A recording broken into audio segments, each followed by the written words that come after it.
Hi, everyone. Welcome to Lurking for Legends, a live video cast where we talk with people from all walks of the publishing industry. I'm Christy Stratus, historical suspense and historical fantasy author, and my awesome co-hosts are epic fantasy author Richard H. Stevens and sci-fi author David M. Kelly.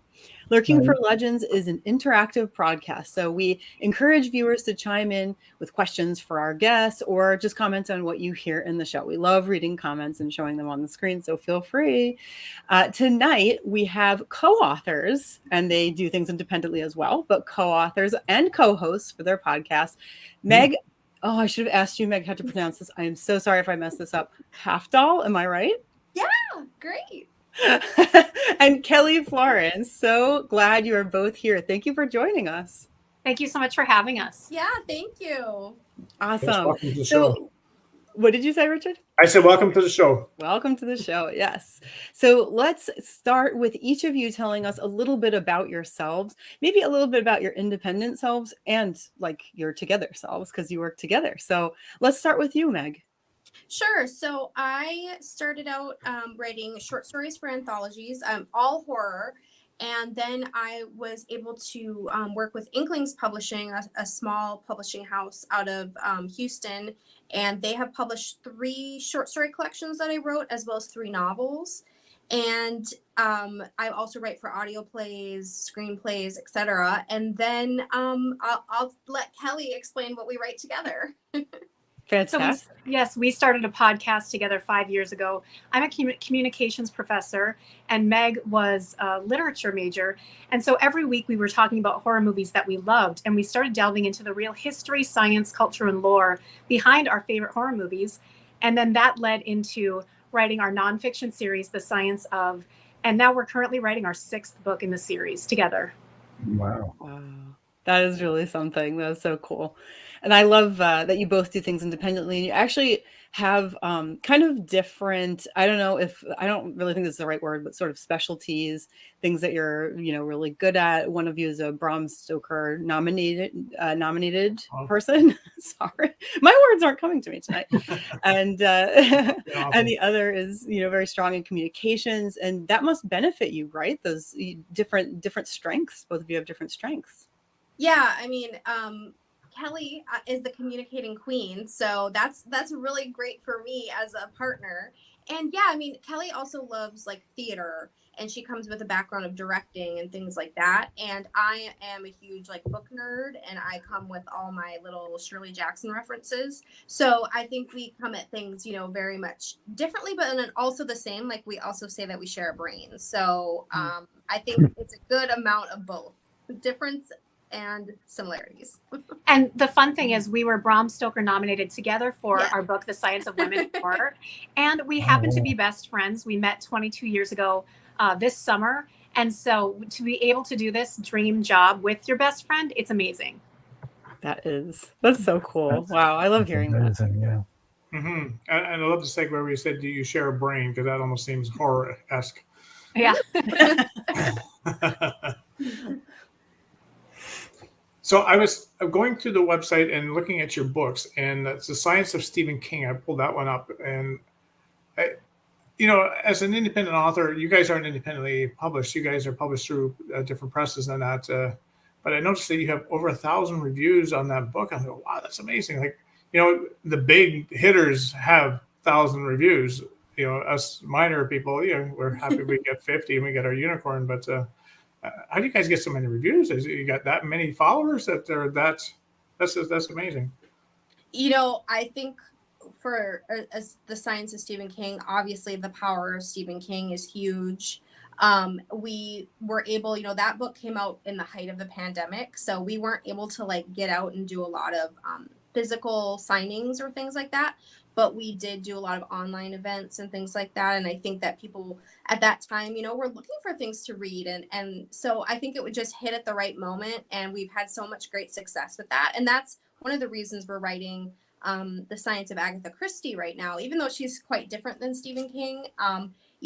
People who read want to read about the books that they love to read. So it works out really well. And we're really lucky and happy that the Stephen King book and all of our books are really resonating with everybody. Mm-hmm. So, could you tell us? I mean, obviously, you're both kind of into horror anyway. So, how did that kind of like interest develop in both of you? So I know ever since I was little, I loved scary things. I remember hearing the story of Bigfoot when I was in the first grade, and a lot of my classmates were terrified. And I got home and I went immediately into the woods to try to find him. And my dad saw that and he gave me my first VHS, which was Night of the Living Dead, and I never turned back. And I know Meg had a similar childhood upbringing. Yeah.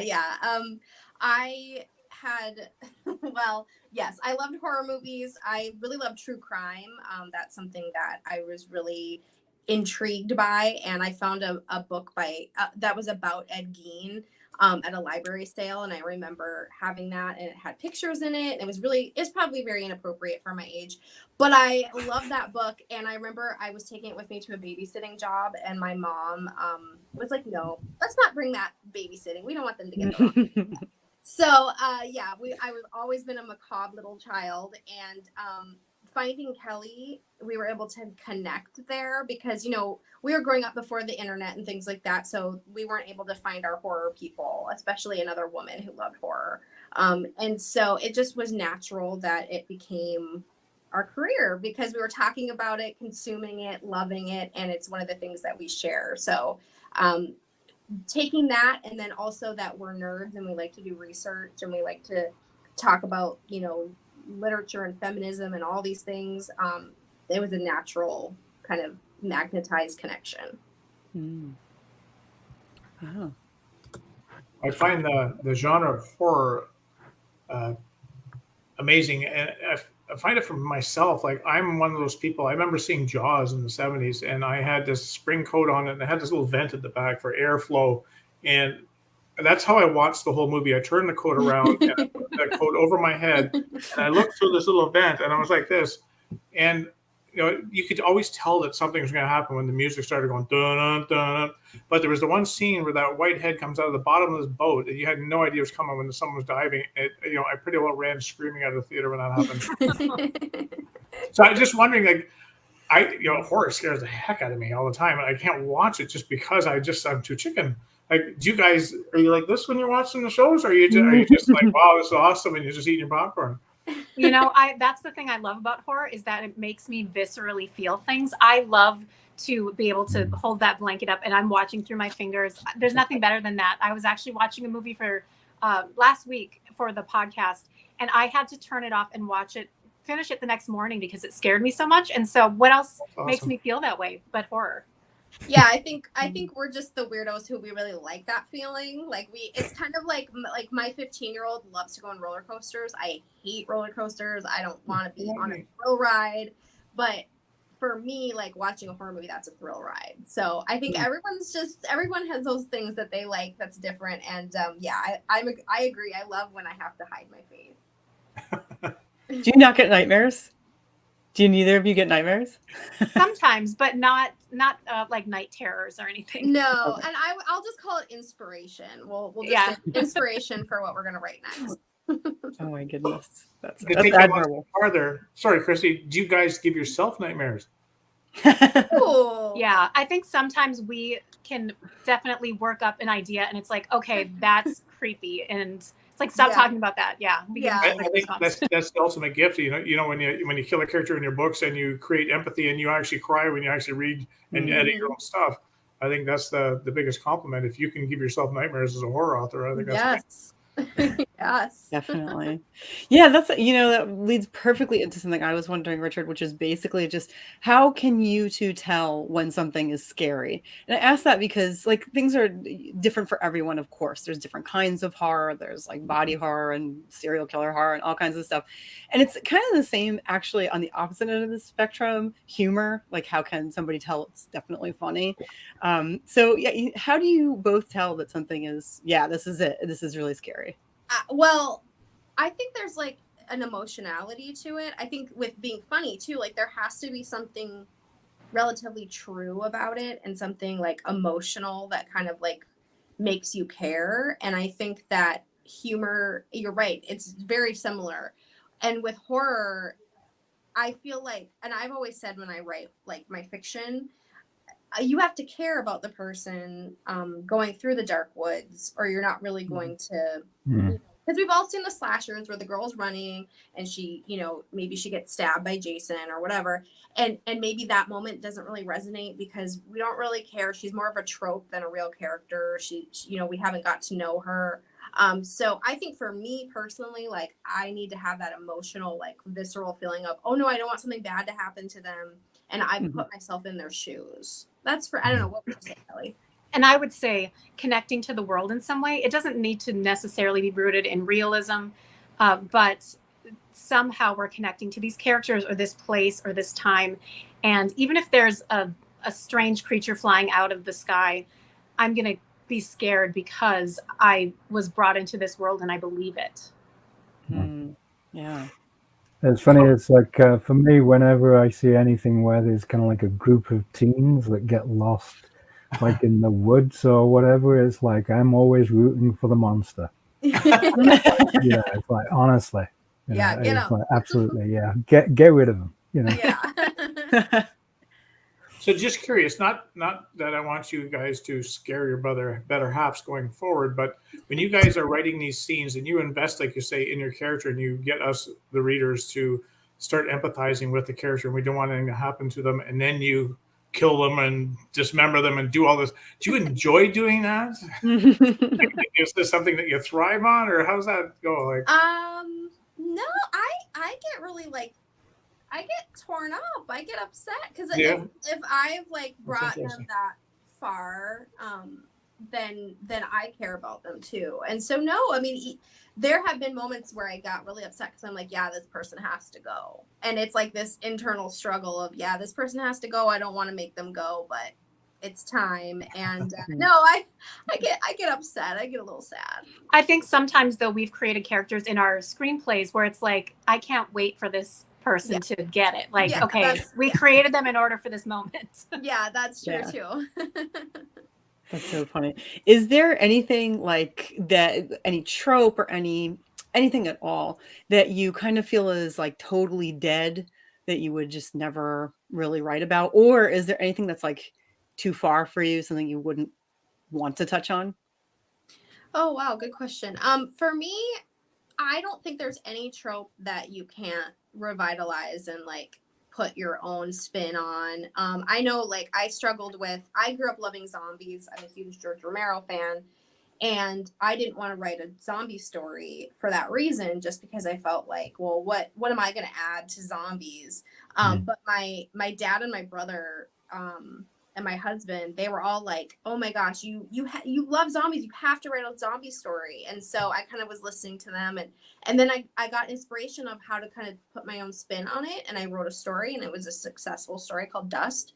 And I'm really proud of it. And I'm so glad I did it. But yeah, I don't think there's anything that I wouldn't write about. I think nowadays in horror, there's talk about trigger warnings, and I think it's really important to just like keep those in mind. And if you are going to write about something that is upsetting, to sort of have in your mind that you might want to warn a certain population of people and or everyone.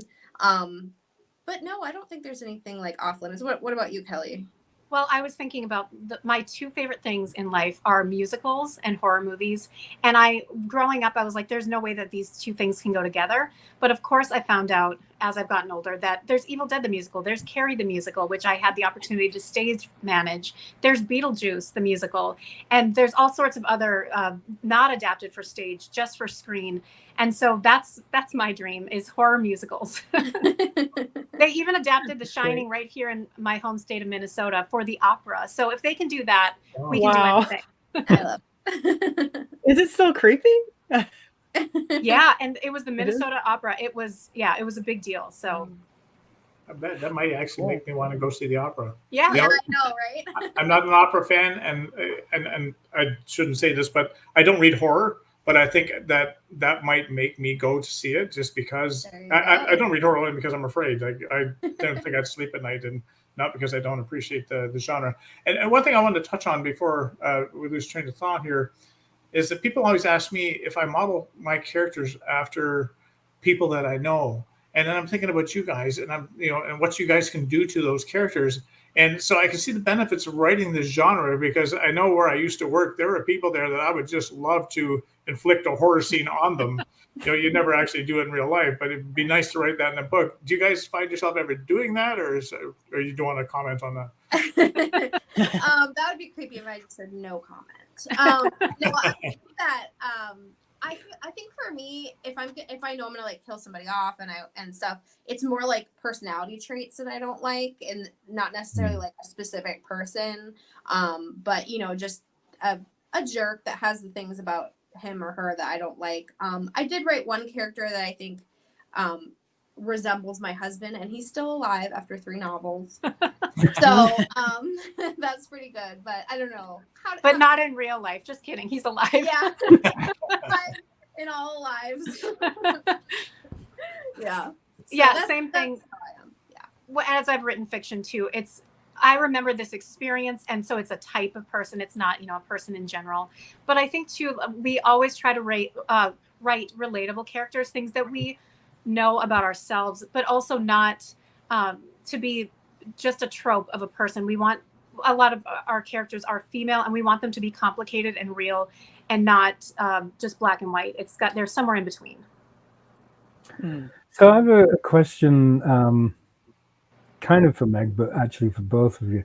And that is, Meg, some of your writing has been compared to the Wayward Pines series by Blake Crouch, and also which is like set in a small town.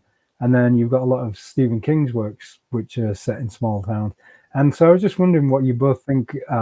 What is it about small towns that makes them such perfect settings for mystery and horror? Yeah.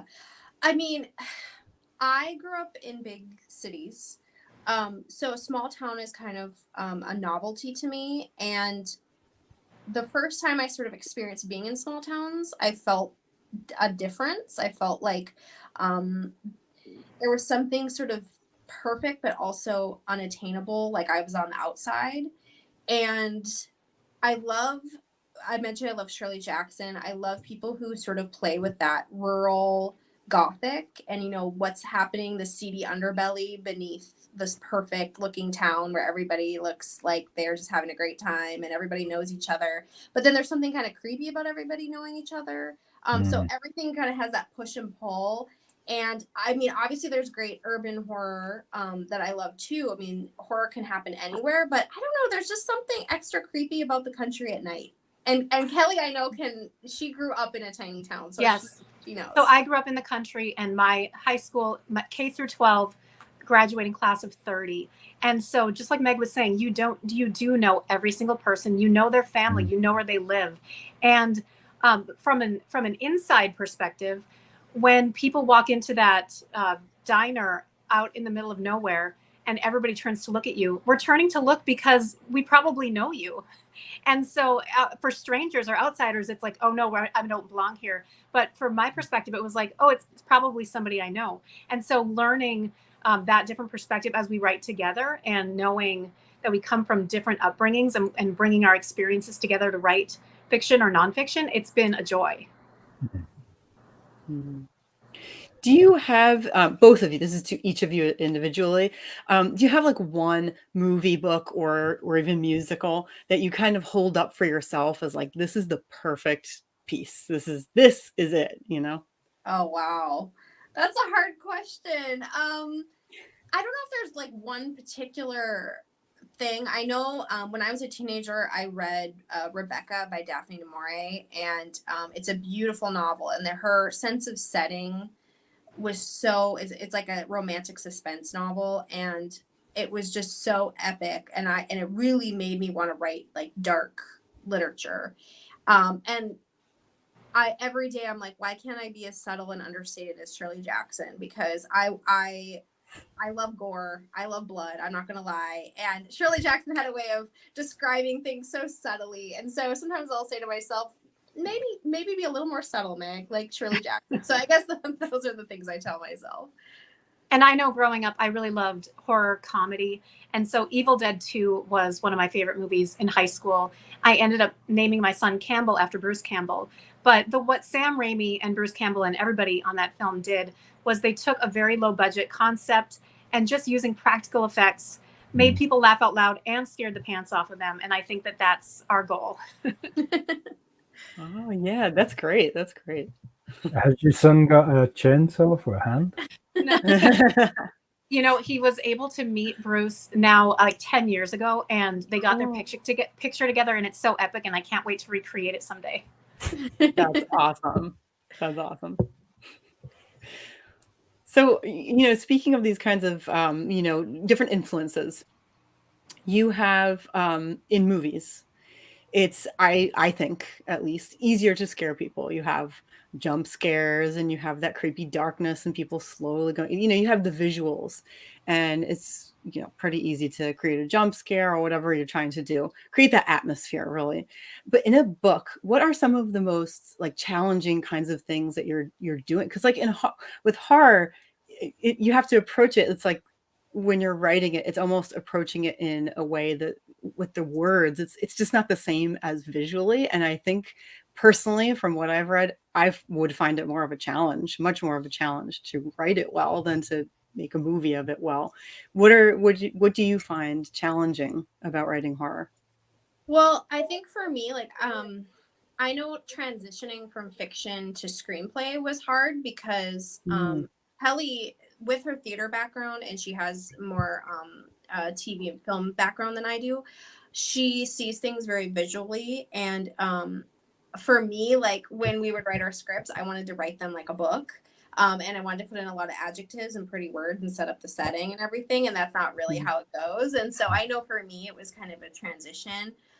But when I'm writing in books, I think what I love about it, and it is challenging, but it's so fun, is the psychological aspect that maybe you can't do in a film. I mean, you can show somebody like freaking out and all that stuff, but there's something even just being in their mind. I'm reading And Then There Were None right now by Agatha Christie. Working on our Agatha Christie book. There's a movie that came out in like, I think the 40s or 50s of it. And I love that version, but I was thinking, oh, you really can't get into their heads like in this novel. And isn't that always the case? So while I love The Shining by Stephen King, I also love Stanley Kubrick's The Shining. They're two very different things. But yeah, I think the psychological aspect is what makes it so fun and challenging and just really rewarding. Yeah, I think that absence of knowing the motivation sometimes for the villain or anybody, it leaves that space to be even more terrifying, because if we can't understand it, I think that that's scarier than everything explained in a villain monologue. Yeah, that's a good point. So on your Science In series, most of them are kind of based around science in some kind of fiction. But one of the books that you have is the science of serial killers. So how come you kind of like were drawn to that one? And was it different kind of working on that one, you know, when it's based around sort of real life crime compared to sort of like some of the others, which are more fantasy based? Yeah. Well, as I said, I'm a huge, like, I've always been interested in true crime. This one was definitely different for us. We came into it knowing that it was a tightrope that we were walking, and it was really important to Kelly and I that we didn't do anything that was offensive to victims. We're not looking to put serial killers on pedestals. You know, a lot of people like to act like Ted Bundy was so cool and like Machiavellian, but he was just a loser. So, you know, that's something that we really wanted to focus on, but I'll let Kelly keep going. Also, it seemed like the next logical step, because as we were working, this was our fourth book, as we were doing the research, we kept finding out that so many horror movies and so many villains, fictional villains, were based on real serial killers. And so we wanted to do that research and show the science and history behind these real people, but as Meg said, uplift those victims and tell their stories, so that, you know, that we can get that perspective out. Cool. Yeah. So what is the difference between, for example, I know this is a series, so they're named similarly. You have like the science of witchcraft, and then it'll say the truth behind, and it names a bunch of different kinds of fictional witches and the science behind the science of serial killers, and we have the list. So, you know, we can kind of assume this is like the truth about them. Then we have like the science of Agatha Christie. Is this the same kind of thing, like the truth behind her, the things that people don't know, or are these books in any way like different expectations for readers?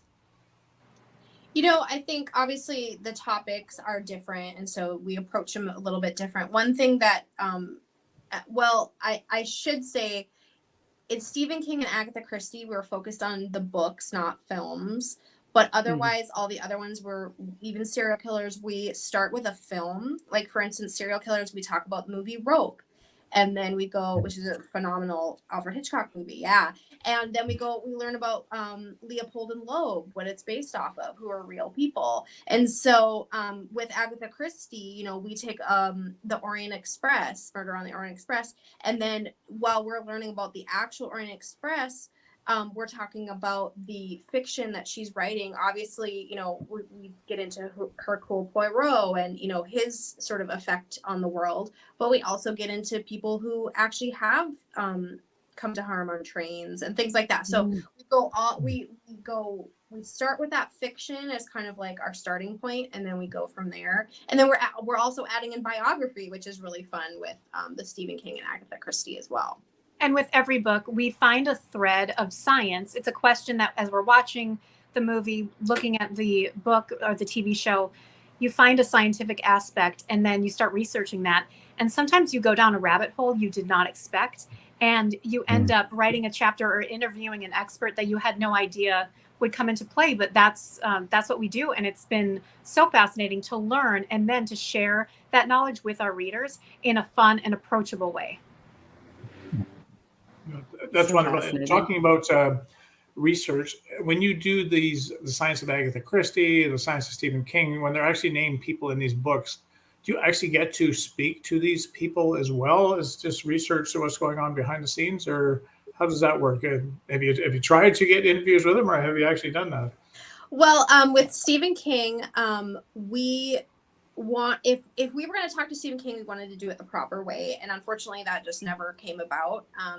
But we did talk the interviews in the book. We talked to Richard Chismar, who wrote the Gwendy series with Stephen King, and they're very good friends. And so that was a really cool experience to be like, what is it like co-writing a book with Stephen King?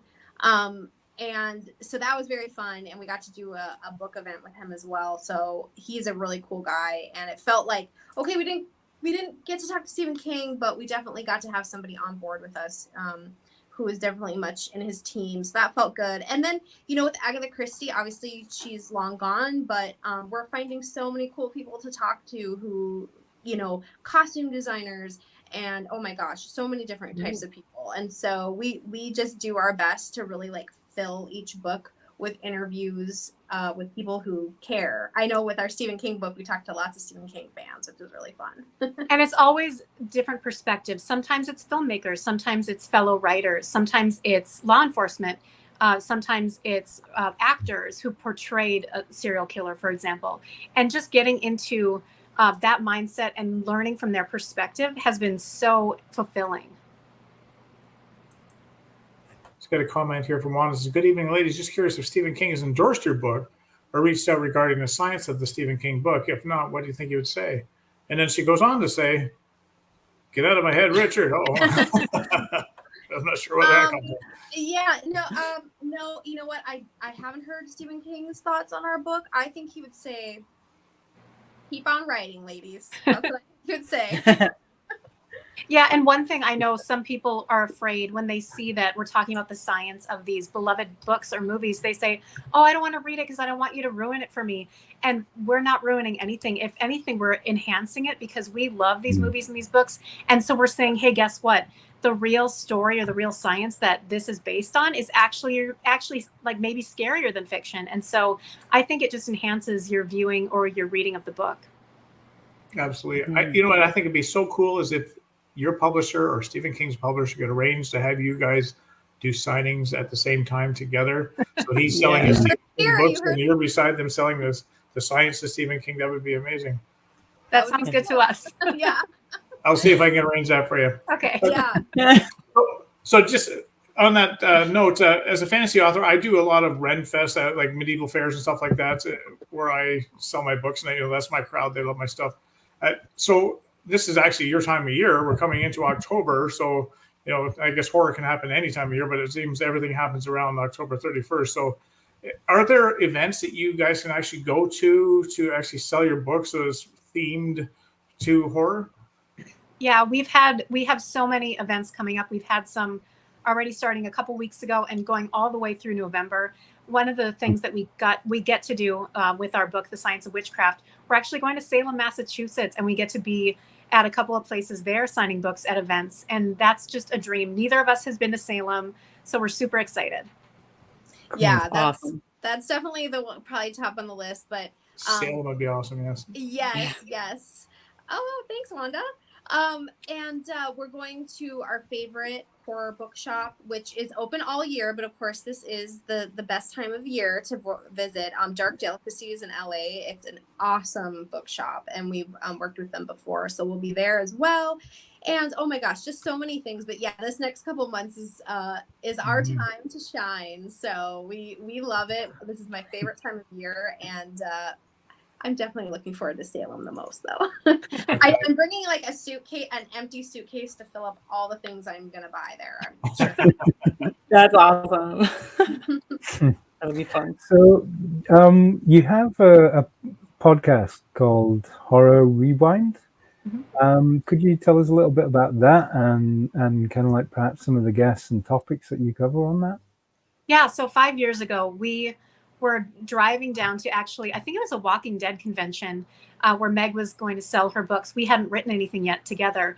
And we were saying, all we do is talk about horror movies and these topics of, the real science behind everything. Why don't we start a podcast and start talking about this weekly?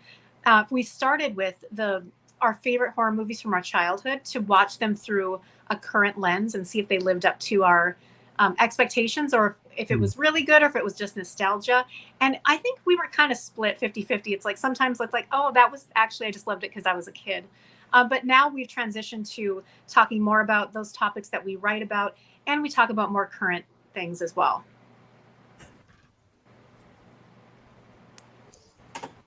Very cool. So I saw, Kelly, on your About page, it says that you are passionate about female representation in all media, and particularly the horror genre. So I'd love for you to talk a little bit more about that. Yeah, so I want to see female characters represented in horror, and not just as their longstanding tropes, but as complicated women. It doesn't have to be always a Buffy the Vampire Slayer, although I love Buffy. But sometimes we need that Wendy character from The Shining, who was strong in her own way. And so Meg and I just got to watch Pearl last weekend, and I think that was a really good example of a female character who is not necessarily likable, but it's a great representation in the genre. Yeah, fantastic. So I know you have a new book coming out. When is that releasing? Is that releasing shortly? And I know you wanted to talk a little bit about it on the show. That's Science of Witchcraft, and that came out September 6th. So. Okay, so it's already out, yeah. And I know you wanted to talk a little bit about that. So why don't you tell us a little bit more about that? I'm actually very interested in that because that's a research trip I wanted to do to England, and COVID shut that trip down. So I hope to get there next year. But yeah, I would love to be able to do some like on-site research. So Science of Witchcraft, we started with films, as we do in our other books, and we start going down the rabbit hole. So, there's a great horror movie, and of course not all witch movies are horror movies. Obviously I'm drawn to the horror ones, but we talked to these two brothers who made a movie called The Wretched, which was amazing, scary witch movie. But then we also talk about Glinda the Good Witch. So we go all over the place, and obviously we get into a lot of history, which I was fascinated by. And Kelly and I, when we started writing the science of women in horror, we touched about on witches, but we kind of knew there was so much information it could be its own book. Yeah, and one of the Yeah. topics, one of the threads that we pulled, we were writing about Sleepy Hollow, and they're always talking about witch potions and all of these things from nature that are used, that witches use in their cauldron. And so we spoke to an indigenous ethnobotanist, and she taught us about how for generations all of these plants have been used for real healing and real things, and it's science based. And a lot of times we dismiss some of these things as, oh well, now we have medicine so we can dismiss it, but really getting back to the root of how medicines are created, it was a fascinating look at like I said, some things that sometimes people dismiss because women were involved with it generations ago. You So included sorry. Go ahead, Christy. You included is it Sabrina the Teenage Witch? I saw Sabrina.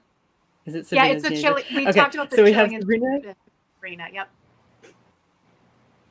Yeah, that's what I was going to ask. With someone like Sabrina and Glinda, like what is the focus there? Because that is just, I'm automatically interested because it's not what I would think of for writing this type of book.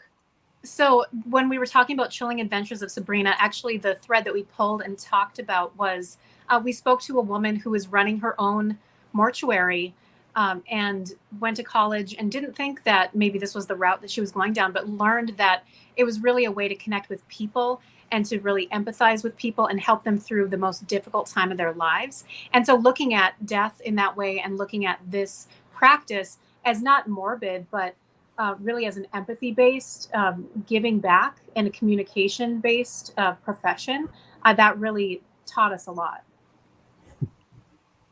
Yeah, for sure. And like as far as like Glinda and things like that, it's kind of fun to sort of, Kelly was talking about complicated female characters, and witches are often put in sort of two categories. There's the Glinda, and then there's the evil witch of the West, right? The Wicked Witch.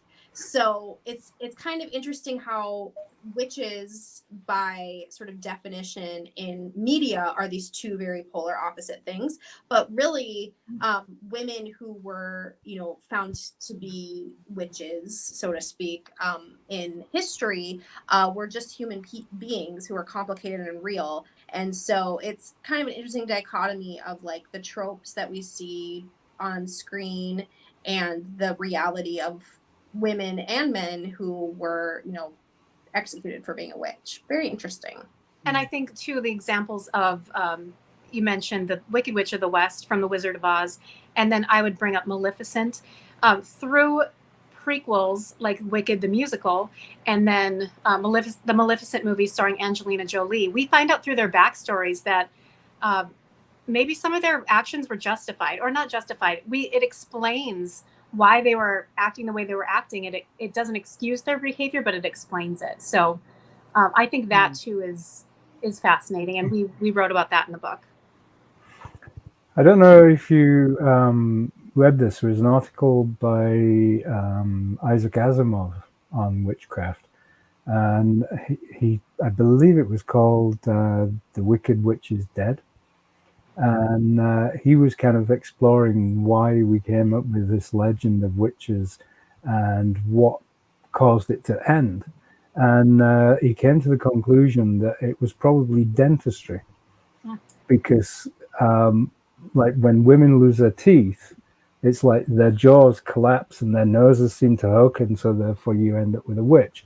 When men age, they lose their teeth, but they used to kind of like have big beards, so you didn't really see much of a difference. And so his kind of like sort of like theory was that maybe it was, kind of like down to the fact that of modern dentistry that kind of like the witches died, as it were, so to speak. I don't know if that was something that you might be interested in. It always comes down to looks, doesn't it? It always comes, and the patriarchy. and the patriarchy. Yeah.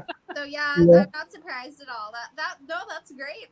I haven't heard that one, so that's funny. That's why I'm growing my beard now, Dave. I had to shave it off at the library we did the other week, but it's coming back. So now that Witchcraft is out, what's next for you guys? I see we're coming to the end of the show, and I just want to plug your whatever your next project is. I know you guys have a lot of stuff you're doing as far as events go until you get past Halloween, so I imagine it's a very busy time for you. But going forward past Halloween, what's next with Kelly and Meg, individually and together? Yeah. So our next book is The Science of Agatha Christie, coming out in 2023. And actually next week we have a reading of a screenplay that's been nominated. And it's called Hellcats, and it's about witches. Go figure. Nice. Yeah, we're really excited about that. We wrote it together, and it's a horror comedy, but it takes place in 1692. And we've been getting into screenplay writing, and it's really fun. And we have a charity event coming up this Thursday in Duluth, Minnesota, at the Nordic Center, and we are partnered with Safe Haven. We're giving away the copies of our first 4 books for people who bring in donations. So Nice. I'm really excited about that. Mm-hmm. And yeah, check our websites. You can also go to horrorrewind.com, and we have an event calendar up there if people want to see if we're going to be in their area. Cool. That's awesome. So how do people find you then if they're looking for your books? We're anywhere you buy books. Go visit your local independent bookstore, of course, and you can always request us there. Go to your library. Otherwise, Barnes & Noble, Amazon, wherever you buy your books. And are you guys exclusive to Amazon, or are you on all the readers? No, we're on all the readers. You're wide. That's awesome.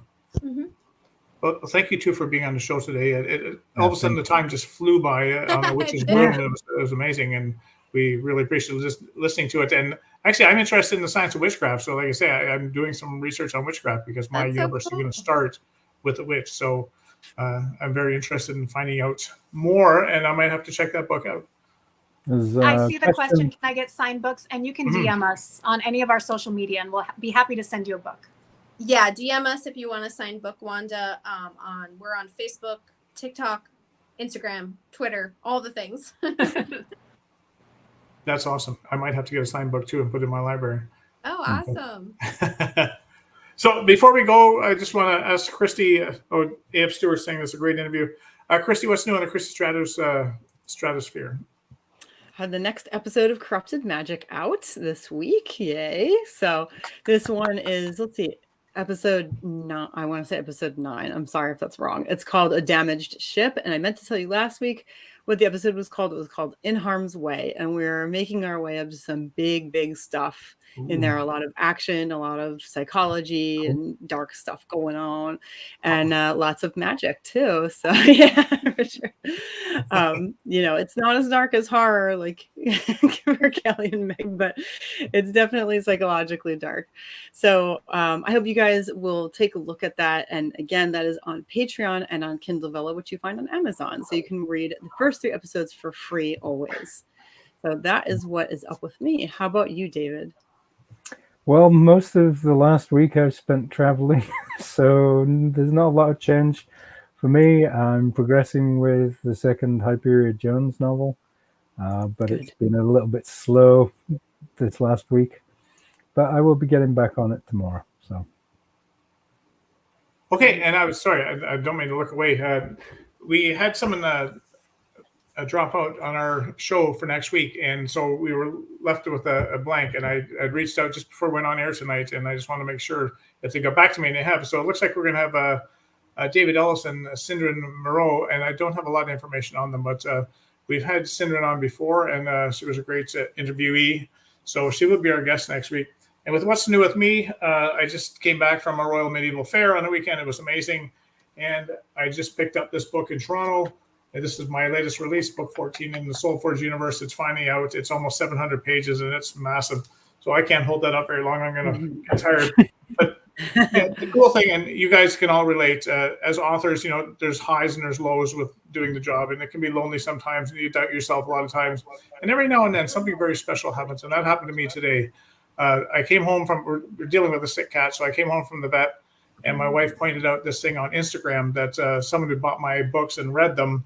He's actually a painter, and he painted this scene here, and it's done in oil, it's canvas, and it doesn't mean anything to you guys, but on here it says Grimelda. It's a gravestone. It's kind of fitting with you guys here, but it's a gravestone, and that's a Raven Raver. He's a character in one of my books, and he's sitting on Grimelda's gravestone, tombstone, and I was so taken by that I got a hold of him, and luckily he lives close by, so I actually drove there, and I paid him for his painting and everything else, so I have the original frame, but it was no collaboration between us. He just wanted to do that because he loved my story. So I was so touched, and that really made my day. And it's things like that to make being an author an amazing job.